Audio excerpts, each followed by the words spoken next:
ओम नमः शिवाय। श्री शिवाय नमस्तुभ्यम।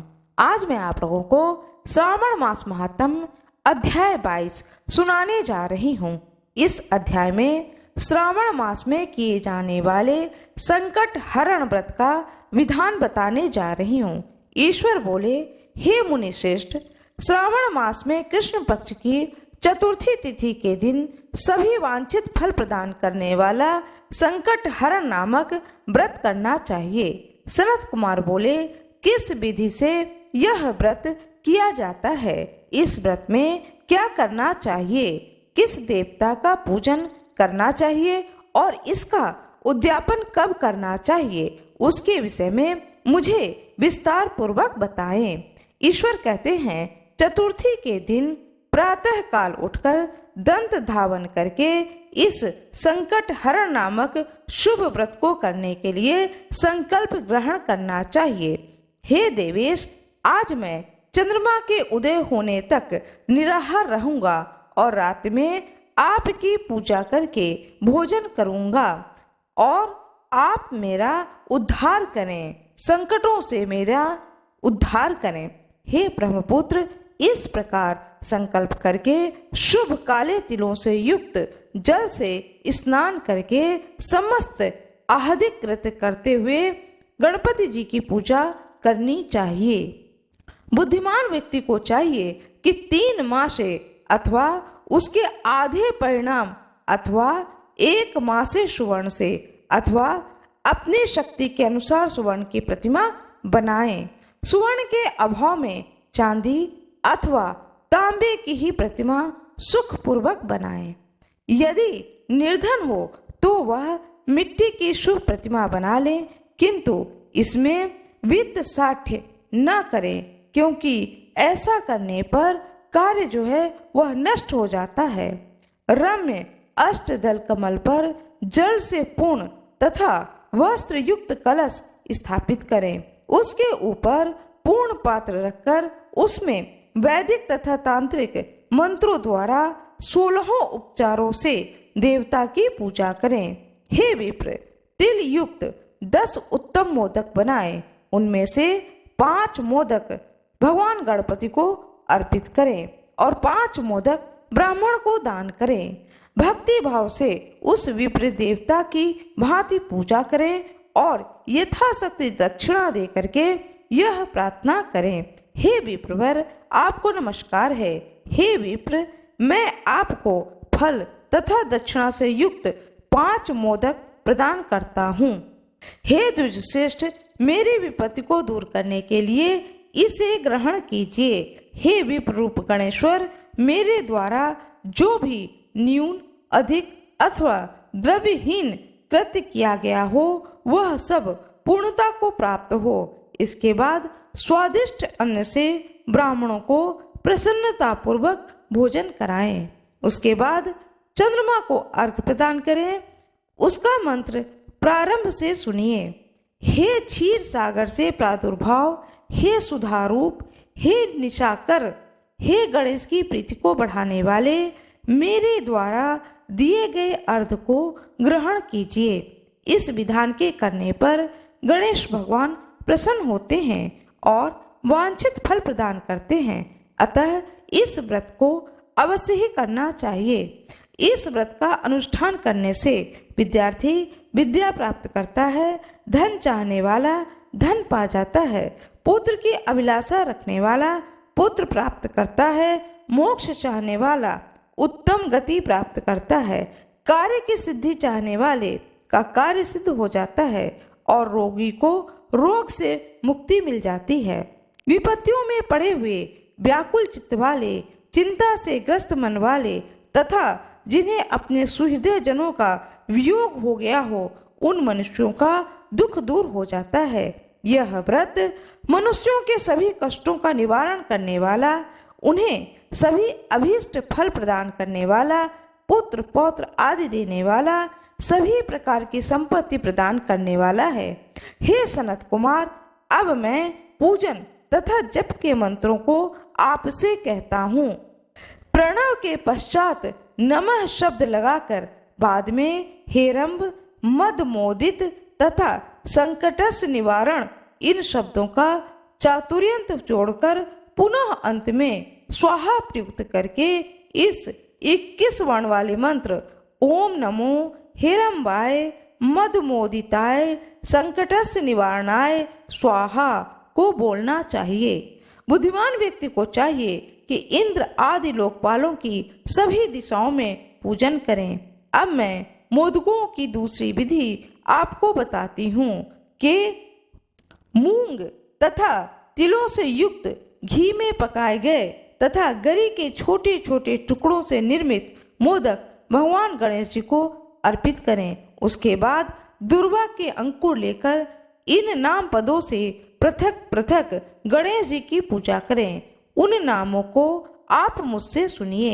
हे गणाधिप, हे उमापुत्र, हे अधनाशन, हे एकदंत, हे ईव भद्र, हे मूषक वाहन, हे विनायक, हे ईश पुत्र, हे सर्वसिद्ध प्रदायक, हे विघ्नराज, हे स्कंद गुरु, हे सर्व संकटनाशन, हे लंबोदर, हे गणा अध्यक्ष, हे गौर गमल संभव, हे धूमकेतु, हे भालचंद्र, हे सिंदूर सुरामर्दन, हे विद्यानिधान, हे विकट, हे शुभ कर्ण, आपको नमस्कार है।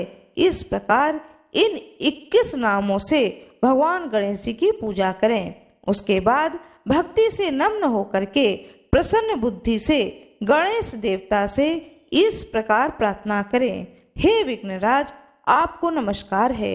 हे उमापुत्र, हे अघनाशन, जिस उद्देश्य से मैंने यथाशक्ति आज आपका पूजन किया है उससे प्रसन्न होकर शीघ्र ही मेरे हृदय स्थित मनोरथों को पूर्ण कीजिए। हे प्रभु, मेरे समक्ष उपस्थित विविध प्रकार के समस्त विघ्नों का नाश कीजिए। मैं यहाँ सभी कार्य आपकी ही कृपा से करता हूँ।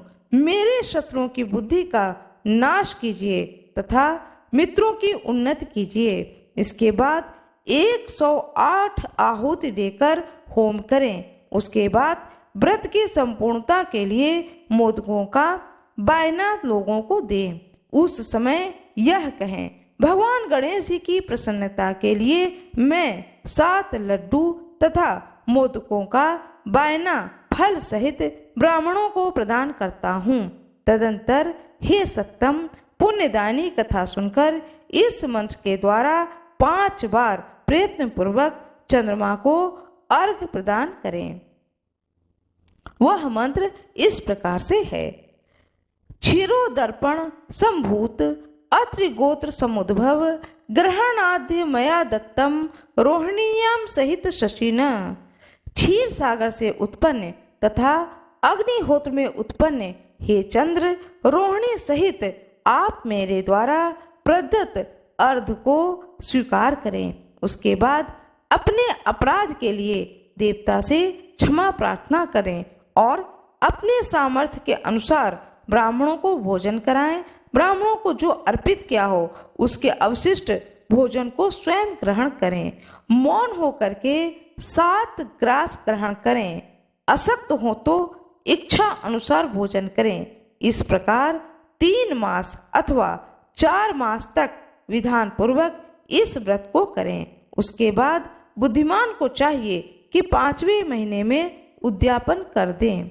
उद्यापन के लिए बुद्धिमान को अपने सामर्थ्य के अनुसार स्वर्णमय गणेश प्रतिमा बनानी चाहिए। उसके बाद उस भक्ति संपन्न मनुष्य को पूर्वोक्त विधान से चंदन, सुगंधित द्रव्य तथा अनेक प्रकार के सुंदर पुष्पों से पूजा करनी चाहिए और एकाग्र चित्र होकर नारियल के फल से अर्घ्य प्रदान करना चाहिए। पायस से युक्त सूप में फल रखकर और उसे लाल वस्त्र से लपेटकर यह वायन भक्त ब्राह्मण को प्रदान करें। साथ ही स्वर्ण की गणपति की प्रतिमा को दक्षिणा सहित उन्हें दे दें। व्रत की पूर्णता के लिए 1 आढ़त तिल का दान करें। उसके बाद विघ्नेश प्रसन्न हो ऐसा कहकर देवता से क्षमा प्रार्थना करें। इस प्रकार उद्यापन करने से अश्वमेघ यज्ञ के बराबर फल की प्राप्ति होती है और मनोवांछित सभी कार्य सिद्ध हो जाते हैं। हे सत्तम, पूर्व कल्प में स्कंद पुराण के चले जाने पर पार्वती माँ ने मेरी आज्ञा से 4 महीने तक इस व्रत को किया था। तब 5वें महीने में पार्वती माँ ने कार्तिकेय जी को प्राप्त किया था। समुद्र पान के समय अगस्त जी ने इस व्रत को किया था। 3 माह में विघ्नेश्वर की कृपा से उन्होंने सिद्धि प्राप्त कर ली। हे विपेंद्र, राजा नल के लिए दमयंती ने 6 महीने तक इस व्रत को किया। तब नल को खोजती हुई दमयंती को भी मिल गए थे। जब चित्रलेखा अनिरुद्ध को बाणासुर के नगर में ले गई थी, तब वह कहाँ गए और उसे कौन ले गया, यह सोच करके प्रद्युम्न व्याकुल हो गए। उस समय प्रद्युम्न को पुत्र शोक से पीड़ित देख करके रुक्मिणी ने प्रेम पूर्वक उनसे कहा, हे पुत्र, मैंने जो व्रत अपने घर में किया था उसे मैं बताती हूँ, इसे ध्यान पूर्वक सुनो।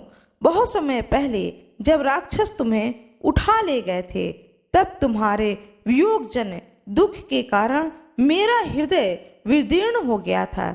मैं सोचती थी कि मैं अपने पुत्र का अति सुंदर मुख कब देखूंगी। उस समय अन्य स्त्रियों के पुत्रों को देखकर मेरा हृदय विदीर्ण हो जाता था कि कहीं अवस्था साम से यह मेरा पुत्र ही तो नहीं है।